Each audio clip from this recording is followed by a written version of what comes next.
Employers of Reddit, what extremely unattractive thing is commonly included in people's CVs? Hobbies. Banal hobbies. Yoga. Wine. And Netflix in a resume. For real. I once saw a amateur gynecologist on a resume. The men in my office all wanted to bring him in for an interview, just see what he was like. The women all considered him a creep. No interview. In the end, we passed on him. Weight and height. For real. This is for a call center. Not a call for models. High school exam results once you have passed your early 20s. Edit. I am from a country that uses the term CV and resume interchangeably. Advice may be more pertinent to resumes. I used to work in a HR consulting firm. Editing CVs was a core part of my job. So many people listing every job they ever had in detail. Pro tip. Prioritize jobs with tasks and duties related to the one you are applying for. If there are big gaps between these jobs where you worked in another career area, you can put these in.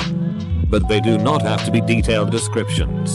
They can even go in a separate section later in the CV. Use the room you saved to more thoroughly outline the relevant jobs. Also list your most recent job first. Do it in reverse chronology. Edit. For the people wanting to change careers. When you break down the tasks and duties, show how they relate to the job you are applying for, i.e. transferable skills. Have a really good look at the criteria and job description for what you are applying for. Even if you don't know how to do some of the stuff, you may be surprised about what may be similar to what you know how to do already. Read the stuff you don't know how to do. Make sure to write in your tasks and duties of your retail job what you did to improve your skills and knowledge. Even if it's just something like utilize this database to maximize knowledge of this thing. Don't be intimidated by formal language or industry speak. Applying for jobs is a game. If you don't play, you get played. Not CV but cover letters. Some people write sarcastic or silly cover letters, presumably to demonstrate their wit and energy. But they really just come across as obnoxious or unprofessional. It's a fine line TBH. A little humor or levity can work in the applicant's favor. But in most cases it's detrimental. Edit. Take my advice with a grain of salt. It's going to vary by industry, business, and even individual hiring coordinators. I'm by no means a specialist and was speaking from personal experience. Use your best judgment. If you aren't sure, then ask other pros in your field. Edit 2. I'm not saying people should stick to boring templates. An impressive cover letter is a great way to make your application stand out from the pack. So, true story. I used to do hiring for a company in the United States. And we would put out an opening and receive a stack of CVs. My two requirements for an interview were: 1. CV has the proper tone professionalism. 2. Capitalization and spelling are correct. Out of a stack of 50 plus CVs, I would typically do less than 5 interviews. Not kidding. Edit. Hijacking my own comment to add that there is nothing that would make me throw a resume in the trash faster than use of an emoji smiley face. Do not do this. I get annoyed with anything longer than 1 page. Maybe 2 tops. If you have had 50 jobs, I don't need to know everything from each. Title, company, and time in role is fine if it was a decade ago. Also, people who include any title like president or CEO of their own startup when they are applying for an entry level or lower MGMT job. Founder tells me you did your own thing. CEO tells me you think you're too good for the job. University of Phoenix or any other for-profit online school. It's likely going to count against you. I once had someone with an MBA from an online university apply for a job, then argue with me when we declined to interview her. Her only other experience was as a waitress. Anything overly personal, as in too much information. Anything too quirky or jokey. I've seen favorite movies, hobbies, and other assorted nonsense. Irrelevant information. If you got on the dean's list in 1994. I don't give two fucks. Generic non-customized cover letter. Yes. Talking about the job you're applying for matters in most types of work. A picture. Yes. This is required in some countries like Korea. It's not here. So don't do it. A personal email address that includes anything cutesy, funny or sexual. If you really were born in 1969. Try using your first name. Last name. Bullshit explanations for resume gaps. I have no issue at all that you were a stay-at-home parent for a few years. But don't put down domestic engineer. If you took some time off to travel or care for a sick relative, put that. On a side note, other hiring managers, put the F-King salary band in your posting. It saves you time and effort. And it saves your applicants time and effort.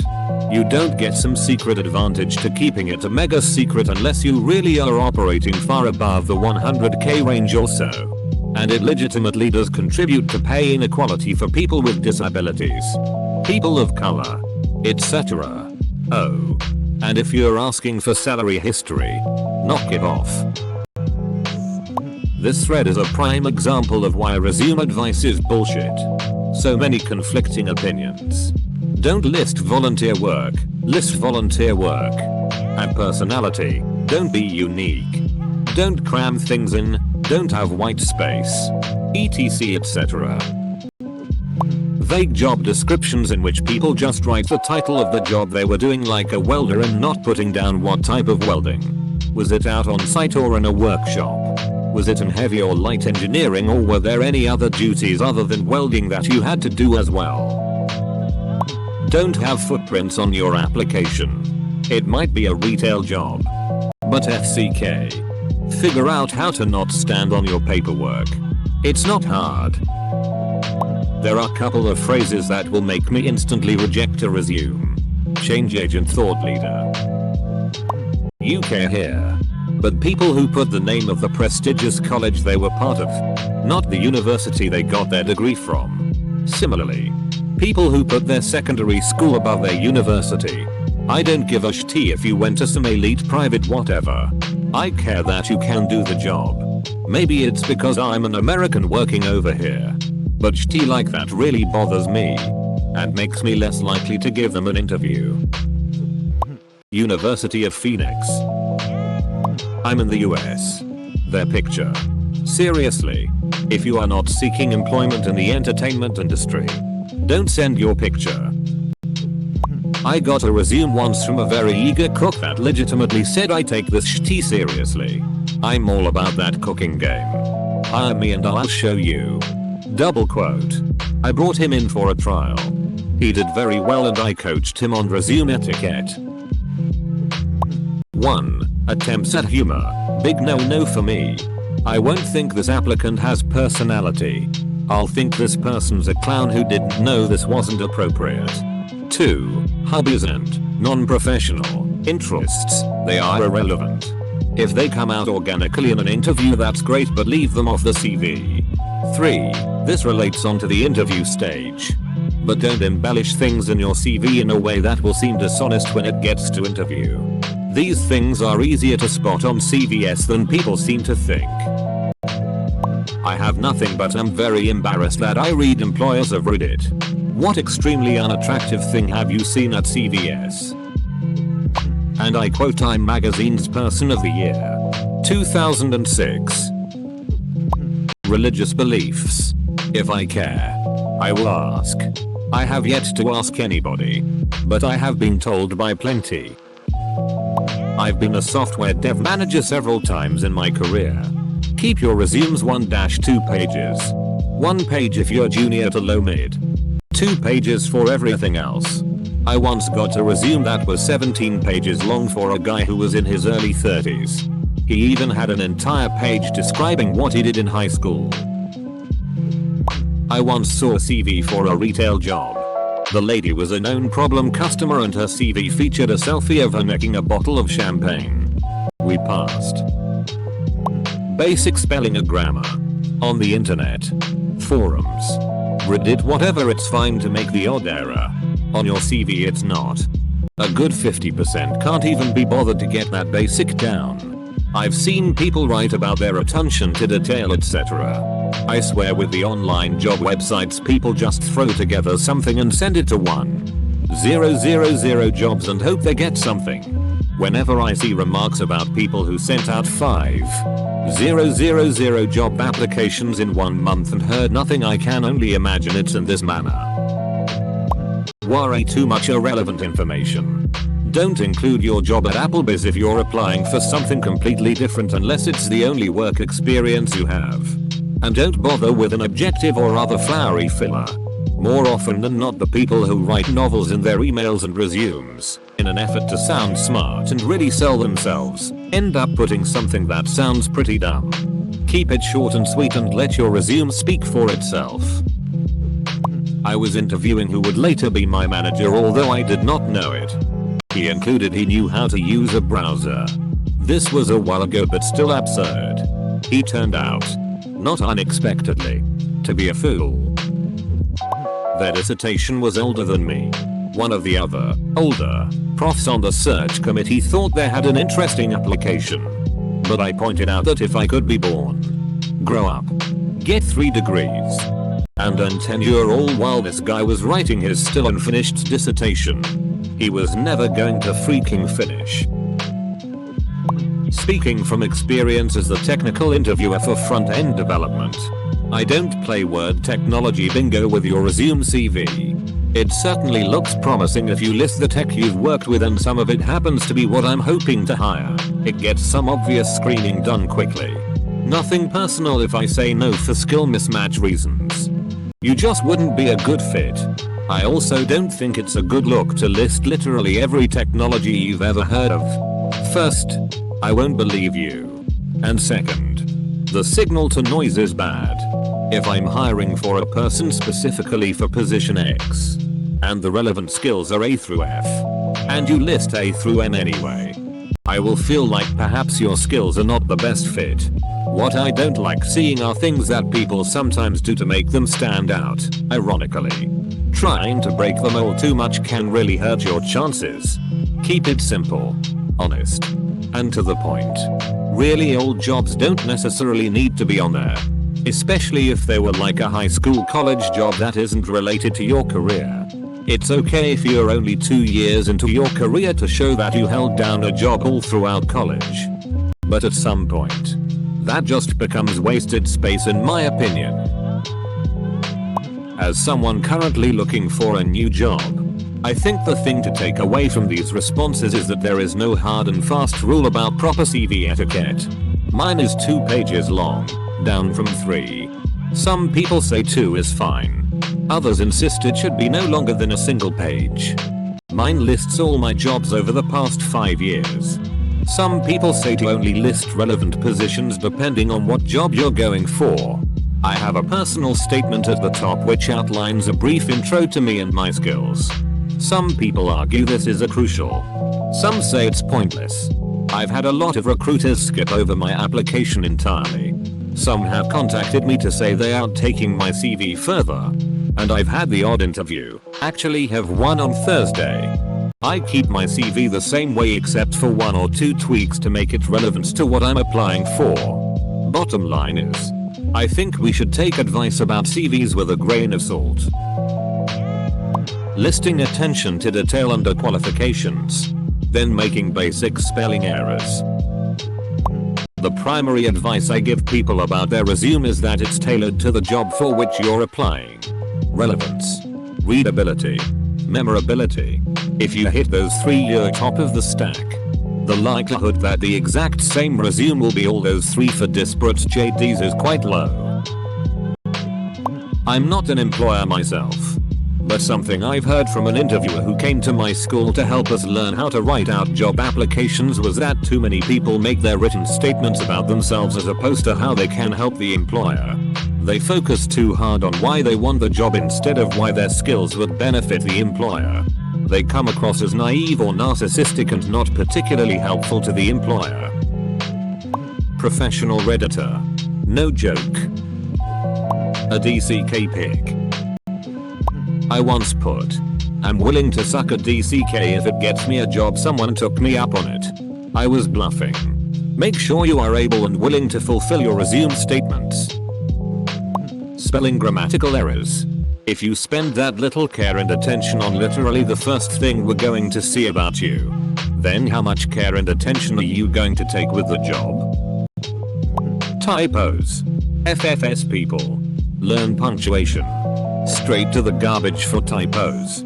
Also, during the interview, don't cry. For any reason. Not necessarily unattractive, but I was always put off by a person's description of themselves as a hard worker. I agree it's an important trait in the industry, catering and hospitality, to work hard as it would be in most professions, but I would rather someone work smart than work hard. In fact, somebody who describes themselves as a hard worker probably alludes to the fact that they're trying to do too much, can't handle their workload and don't have the attention required to do a good job. It's also the first thing 90% of candidates will say when asked about their strengths and weaknesses. Typos. I've told this before in another thread. I once received a CV with a full page of wow stats. Another page was dedicated to screenshots of characters described on previous page. Not unattractive per se, but for the love of whichever deity you want to subscribe to. If you are applying for a part-time, short-term admin job in one part of the country and your resume indicates you're studying a different discipline on the other side of the country, address that in your cover letter.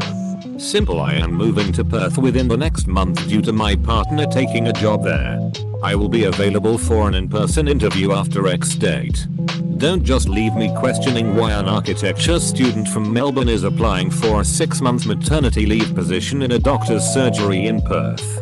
That pretty much guarantees you're not getting shortlisted, particularly when your resume shows no relevant experience. Probably not extremely unattractive, but double line spacing just screams out cheap tricks to try out pad out a CV which really doesn't have much to say. So I haven't worked for a few years because of a pretty serious injury I suffered at work, which unfortunately left me unable to work most labor jobs and have spent the better part of my time away from work finishing high school and getting into a decent post-secondary. How do I explain my employment gap? Microsoft Office proficiency. If you don't have that in this day and age, you shouldn't be looking for a job. All this contradictory information. This is why I kind of prefer the online application game. You tell me what you want and I don't have to worry about formatting. I will say though that I read competitive pay as minimum wage. I get that you don't want to list it because you don't want to let your current employees know that you're willing to pay your new workers more. But for me that's super revealing about the work environment.